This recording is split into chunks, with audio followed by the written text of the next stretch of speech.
दोनों से एक सवाल पूछा गया कि जी आप पाकिस्तान और इंडिया के दरमियान जो टेंशन चल रही है इसके बारे में आप क्या कहेंगे। तो गेस व्हाट के इन दोनों में से किसी भी बंदे ने कोई कमेंट नहीं किया। और इस चीज़ से आप इन लोगों की मुनाफ़कत का और इन लोगों के डबल स्टैंडर्ड्स का आप अंदाज़ा करें कि ये इन्फ्लुएंसर जो है इनको इतनी भूख होती है व्यूज़ की, और इन लोगों को अपने जो फेम होता है, जो पैसे का जो नशा है, वो कितना ज़्यादा है कि ये लोग अपने मुल्क की खातिर भी कोई लफ्ज़ नहीं बोला। ये यानी आपने अगर पाकिस्तान की सपोर्ट नहीं करनी थी तो इंडिया को ही गलत कह देते भाई, यही कमेंट कर देते कि जी जो कुछ भी हो रहा है हम इसके ख़िलाफ़ हैं, या फिर हमें जो है जिसने भी ये किया है वो गलत किया है, या फिर इंडिया जो है वो उसको इल्ज़ाम नहीं इस तरह का लगाना चाहिए था। और ये सारा कुछ पता है आपने इन्होंने किया क्यों है? क्योंकि इन लोगों की एक अच्छी खासी जो रीच होती है ना, जो व्यूवरशिप होती है, वो होती है इंडिया से।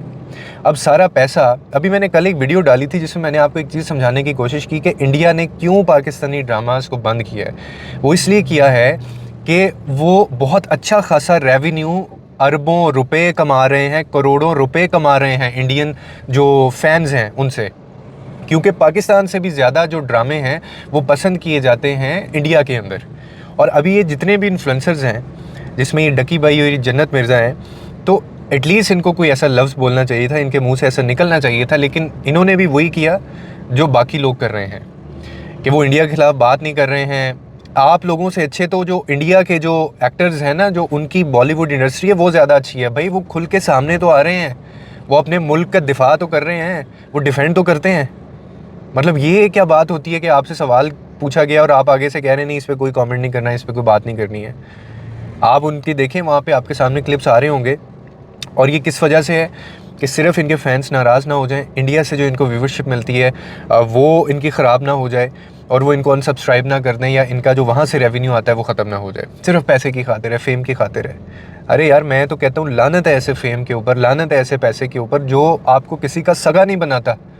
अपने मुल्क से बढ़ के भी मुझे बताएं कोई चीज़ होनी चाहिए। मेरे यहाँ पे हमारे चैनल के ऊपर वाजिद बहुत अच्छे तरीके से जानता है, स्टैटिस्टिक्स हम आपको दिखा देते हैं। हमारे चैनल के ऊपर जो है वो इंडिया की सबसे ज़्यादा ऑडियंस है। लेकिन एक चीज़ जो हमें समझनी है कि देखें, जो सेंसिबल बंदा होगा ना, वो चाहे इंडियन होगा, वो चाहे पाकिस्तानी होगा, वो चाहे अफ्रीकन होगा, वो चाहे वियतनाम से क्यों ना हो, लेकिन जो सेंसिबल बंदा है, दे डू अंडरस्टैंड। उनको इन चीज़ों से कोई गर्ज नहीं होता है कि वो फ़लाने मुल्क के बारे में बात हो रही है, वो सच का और हक़ का साथ देते हैं। और ये चीज़ हमारे यहाँ पे बहुत बुरी तरीके से मिसिंग है। हमारे यहाँ पे ऐसा नहीं होता। हमारे यहाँ पे हमारे मज़हब के अंदर डबल स्टैंडर्ड्स हैं, मुनाफ़कत है। हमारे यहाँ पे हमारे जो मूवी इंडस्ट्री है, फिल्म इंडस्ट्री है, उसके अंदर मुनाफ़कत है। और इन लोगों की औकात ये होती है कि ये इंडिया में जाके पाकिस्तान के ख़िलाफ़ बक देंगे, लेकिन सिर्फ अगर आप इनको ये दिखाएंगे, अगर आप इनको पैसा दिखाएंगे, फेम दिखाएंगे, ये अपना सब कुछ छोड़ने के लिए तैयार हो जाते हैं। और ये असल में जो है वो मुल्क के दुश्मन ये लोग होते हैं। और अगर कोई ये सोच रहा है ना कि भाई, क्योंकि जो ये पॉलिटिक्स से हट के जो इंडस्ट्री होती है, जैसे मूवी फिल्म इंडस्ट्री है, तो वहाँ पे जब आप किसी की साइड लेते हैं तो वो कहीं ना कहीं कंट्राडिक्ट हो जाती हैं, या आपके ख़िलाफ़ जो है वो बहुत सारी चीज़ें, आप मुश्किलात में पड़ जाते हैं। तो फिर आपने कब दिखानी है भाई अपनी लॉयल्टी? जब एक चीज़ खुल के सामने आ जाए, जब आपको पता हो कि जो चीज़ या जो इल्ज़ाम आप पे लगाया गया वो गलत है, वहाँ पे लोग, उनके इंडिया के लोग कह रहे हैं, जो सेंसिबल, मैंने आगे बात की है कि जो सेंसिबल बंदा होगा, जो समझने वाला होगा, जो इंटेलिजेंसिया होगा, वो चाहे वियतनाम से ताल्लुक़ रखता हो, वो भी गलत को गलत कहेगा। लेकिन जो बंदा मुनाफिक होगा वो फिर यहाँ पे पाकिस्तान में रहते हुए भी ये बात नहीं करेगा कि जी ये इंडिया ने गलत किया है। तो ये मेरे ख़्याल में यही टाइम होता है एक्सपोज, जहाँ पे लोग होते हैं। अल्लाह ताला ना, देखें ये जो वक्त होते हैं, मैं हमेशा रिश्तों के बारे में भी एक बात कहता हूँ, या कोई भी आप ज़िंदगी के किसी मरहले के ऊपर हैं, जब एक मुश्किल टाइम आता है, जब आपको टेस्ट करने का टाइम आता है ना, जब आप किसी ऐसे सर्कमस्टांसेस में होते हैं, जब आप किसी ऐसे मसले में फंस जाते हैं, या हालात ऐसे हो जाते हैं या पैदा कर दिए जाते हैं जहाँ पे आपको एक साइड चूज़ करनी पड़ती है, तो वहाँ पे अगर आप लॉयल्टी आपने दिखानी हो ना, तो वहाँ पे फिर दिखानी चाहिए।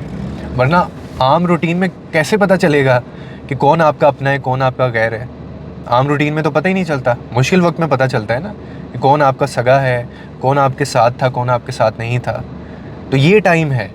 और आप देखेंगे इस वक्त ये दोनों टेंशन्स के दरमियान पाकिस्तान इंडिया में कोई सेलिब्रिटीज़ जो हैं, हमारे ख़ास तौर पे पाकिस्तान की से किसी बंदे का ट्वीट नहीं आ रहा, किसी बंदे का। हाँ, शाहिद अफरीदी साहब को मैं उनका बहुत बड़ा फ़ैन नहीं हूँ, मैं उनको बड़ा क्रिटिसाइज़ इस सेंस में भी करता होता हूँ कि वो बहुत सारी पॉलिटिकल ऐसी स्टेटमेंट देते हैं लेकिन इस चीज़ पे हालांकि मैं अच्छा नहीं समझता, अच्छा इसलिए नहीं समझता, मैंने आपको रीज़न बता दिए कि वो कंट्रोवर्शियल हैं थोड़े से, लेकिन उसके बावजूद आई डू अप्रिशिएट कि उन्होंने जो एक बयान दिया, उन्होंने मुंह पे मारा है बयान उनके।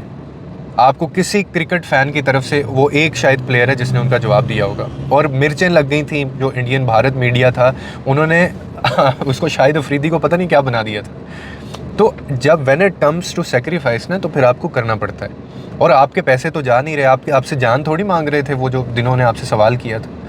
तो यहाँ से ये बात साबित होती है कि ये लोग पैसे के अलावा इनका कोई मज़हब नहीं होता, पैसे के अलावा इनके लिए कोई तरबियत नहीं होती, पैसे के अलावा इनकी ज़िंदगी का मकसद कोई नहीं होता। तो ये चीज़ साबित की है इन्होंने, और पास्ट में भी ऐसे हुआ है कई दफ़ा। और ये नाम जो है ना, ये याद रहते हैं हमेशा। मुश्किल वक्त में जिस जिस बंदे ने आवाज़ उठाई होती है, हक सच के ख़िलाफ़ जो लड़ा होता है, फ़लस्तीन के ऊपर इन्होंने बात नहीं की। देखें, गज़ा में जो कुछ हो रहा था उसके ऊपर इन्होंने कोई बात नहीं की है, इसी वजह से नहीं की है ना। हम भी तो रिस्क लेते हैं, हम अपने चैनल्स के ऊपर बात करते हैं, हमें भी हमारे चैनल जुड़ने का खदशा होता है। मुझे भी पता है हमारे ऊपर स्ट्राइक आती है, वो जो हमने डॉक्टर मोमिता वाला उठाया था। अभी भी जो चैनल्स, मेरा एक दोस्त है वो हमेशा मुझे एक बात करता होता है कि यार तू सारी ज़िंदगी जो है वो तू यूएस से ट्रैवल ही नहीं कर सकता। क्यों? क्योंकि तूने उनके ख़िलाफ़ कंटेंट डाला हुआ है और बड़ी बारीकी से इन चीज़ों को मॉनिटर करता है। तो मैंने कहा यार वहाँ पे जा कौन रहा है, हमने इधर ही रहना है, हमने इधर ही मरना है, हमारे माँ बाप की कब्रें यहाँ पे हैं, तो हम उनमें से थोड़ी हैं कि जो ये सारा कुछ छोड़ छाड़ के बाहर चले जाएं। हम हालात का मुकाबला करने वाले लोग हैं, यहाँ पे मेहनत करते हैं। अगर हालात मुश्किल हैं तो हालात बेहतर बनाएं आप अपने, आप उसके लिए मेहनत करें तो आपके लाइफस्टाइल बेहतर हो जाएगा। तो इसीलिए ये मुझे तो वैसे बहुत बुरा लगा कि जो इन्होंने ये किया है।